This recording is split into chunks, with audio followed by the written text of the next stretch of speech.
Hi everyone, it's Professor Mulcahy. This week's content is pretty big.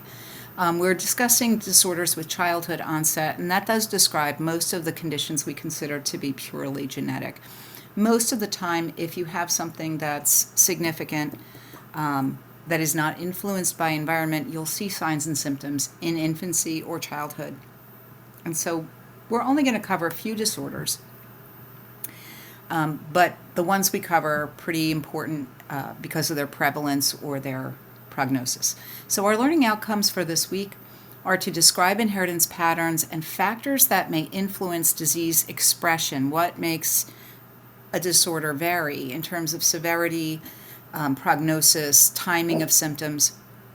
For sickle cell disease, cystic fibrosis, both types of muscular dystrophy, hemophilia, and achondroplasia, which is a form of dwarfism. Now, I know the first four should be familiar to you if you have completed the course Nursing 317, which is your OB-PEDS course, and you have covered signs, symptoms, treatments in depth.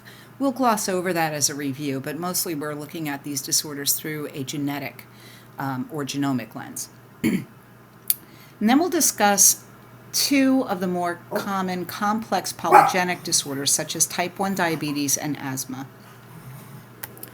Okay, so we'll start with monogenic disorders. I'm planning to break this up one disorder at a time so that you're not overwhelmed with the content. We'll talk first about sickle cell disease. Okay, so the pathophysiology of sickle cell.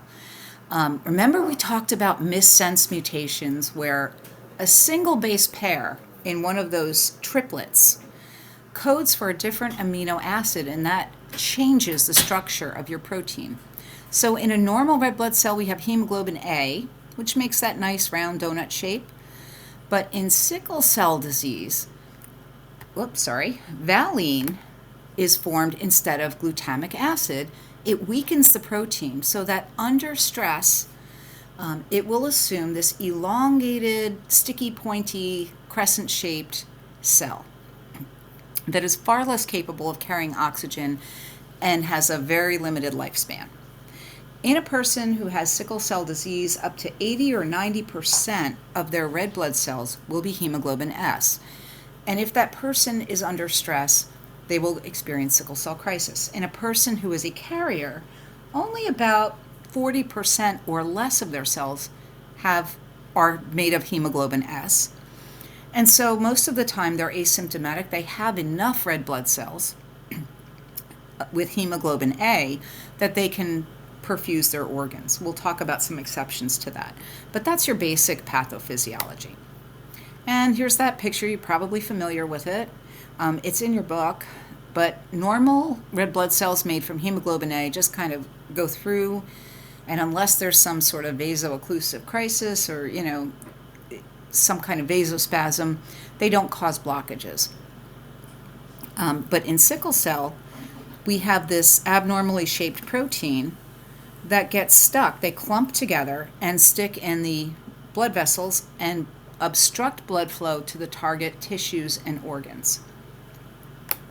And over time, you will get, fibrosis and organ damage and necrotic tissue. It is inherited as an autosomal recessive allele, meaning you have to have two copies of the recessive allele for hemoglobin S. There's virtually no de novo mutations, meaning this has been a stable mutation for thousands of years. And if you look at a person's family history, you will see that they very often have relatives who have sickle cell disease or sickle cell trait. Higher rates in populations that live near the equator, particularly in sub-Saharan Africa, Latin America, and also people of Middle Eastern descent. And there's a reason for that, which I'll discuss. So the carrier incidence for African Americans is about 1 in 15. However, in sub-Saharan Africa, the incidence of carriers is 45% of the population. Okay, so how do we diagnose it? We don't typically do genetic sequencing for this disorder. It's diagnosed instead with hemoglobin electrophoresis, which is a lot simpler and a lot cheaper to perform. What they do is they take red blood cells and smear them on a slide, and they look to see what's the percentage of hemoglobin A, hemoglobin S, hemoglobin F. And again, if you have 40% or fewer of your red blood cells are sickle-shaped or hemoglobin S, you're considered a carrier. If you have 80 to 90%, you have the full-blown disease. If you have none of it, then you would be considered not a carrier or affected. Carrier screening is typically part of routine prenatal testing, particularly for women who have African American ancestry or African ancestry of any kind, or if they're Latin American or Middle Eastern, or if they even just say that they have history of sickle cell disease in their family. It is part of newborn screening. It is universally given all throughout the United States. If you are a carrier, you should be offered genetic counseling so that you know your risk of passing this disease on to offspring and you understand your own risk. Carriers are usually symptomatic, but not always. They do have hemoglobin S circulating. So when there's extreme physical exertion, like military training or college level athletics or professional athletics, that demand for oxygen might exceed the normal red blood cells' capacity to perfuse organs. And we do see sudden death in sometimes NCAA athletes or military recruits with the sickle cell trait. Eventually, all of this leads to ischemia to the organs, fibrotic tissue replacing normal tissue, and necrosis of those tissues.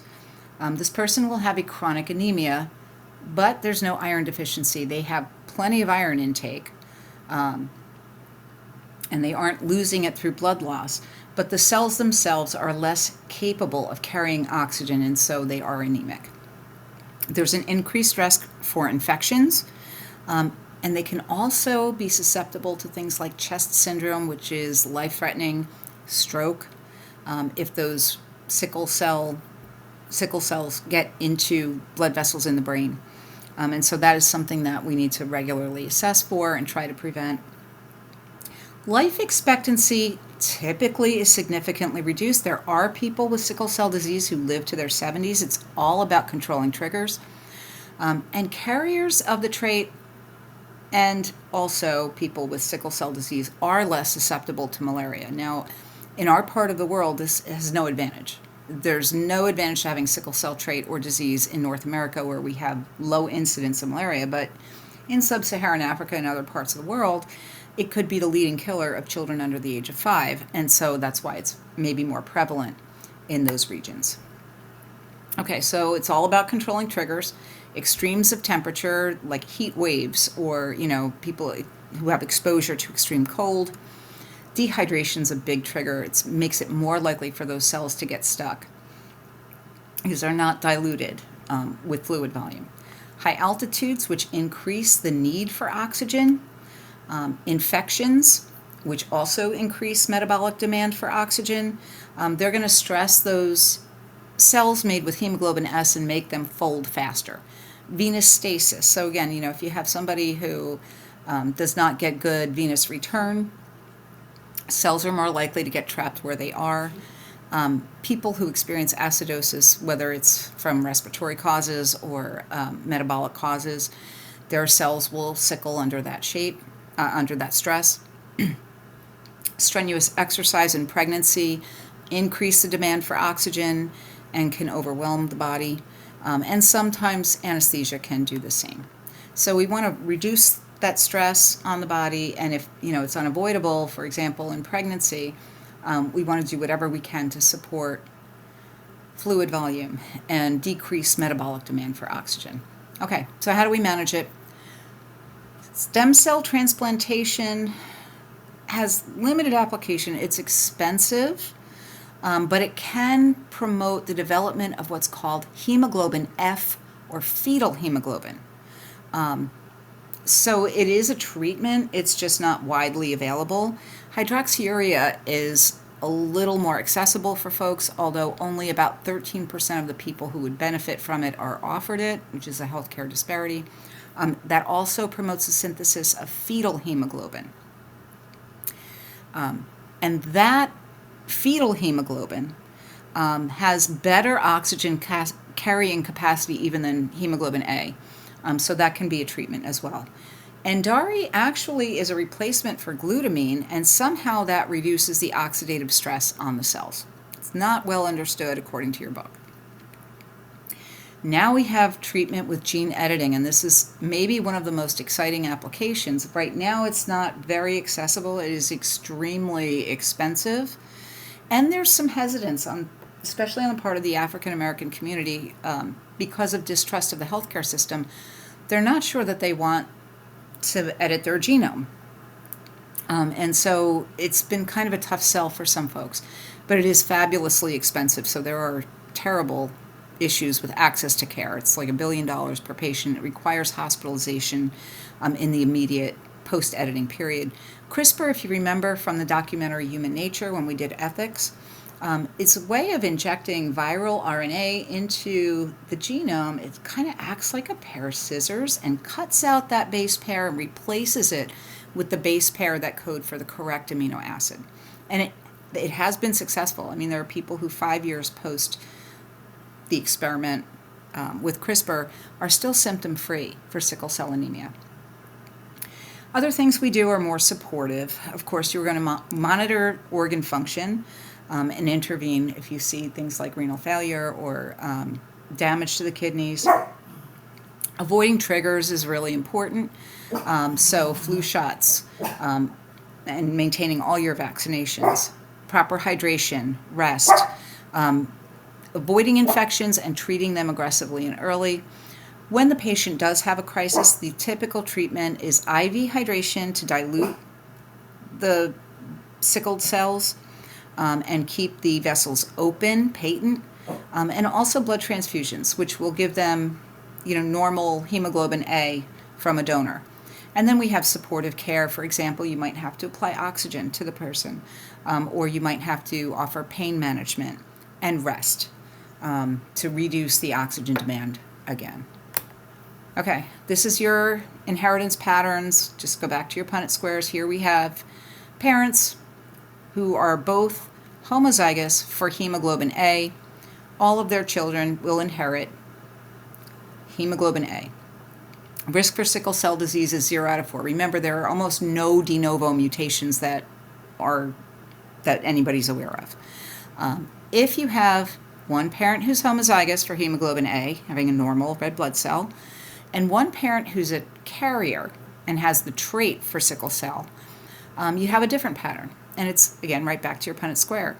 You have a 25% chance, a 50% chance of having a normal genome and having all healthy red blood cells, and a 50% chance for being a carrier and being heterozygous. You have a 0% chance of actually having the disease. Okay? If both parents are carriers, they're both heterozygous, you have this pattern. 25% have a normal genome with hemoglobin A. Then you have 50% who are carriers. They are heterozygous, and 25% chance of inheriting both hemoglobin S alleles and having the disease. And you can kind of work that Punnett square out for any autosomal recessive disorder. Okay, we're going to stop there and move on to cystic fibrosis in the next video.